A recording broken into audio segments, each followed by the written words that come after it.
আসসালামু আলাইকুম রহমতুল্লাহ। আজকে আসছি হলো আপনার এই যে স্মোক বিস্কুট খেতে। এই দেখেন ভিতরে দেওয়া আছে চিপস এবং মামা।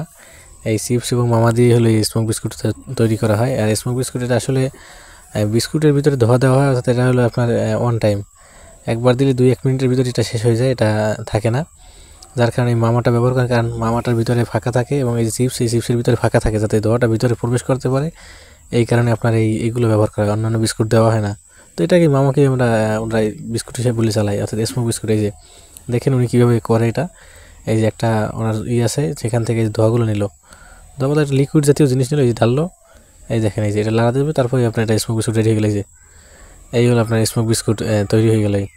তো আমি ইমরান ভাই নিয়ে এসে খাইতেছি, দেখেন এই হলো আপনার স্মোক বিস্কুট। এই বিস্কুটটা মুখে দেবে এবং ধোয়া বের হবে। এই যে জানি না এটা স্বাস্থ্যের পক্ষে কতটা উপকার, আমার মনে হয় যে ক্ষতি হবে, কারণ এটা তো ভালো কিছু মনে হইতেছে না। তারপর ট্রাই করলাম আমরা। এই যে দেখেন এই যে বিস্কুট মুখে দিতেছে, মুখ থেকে ধোয়া বের হইতেছে। এই হলো স্মোক বিস্কুট।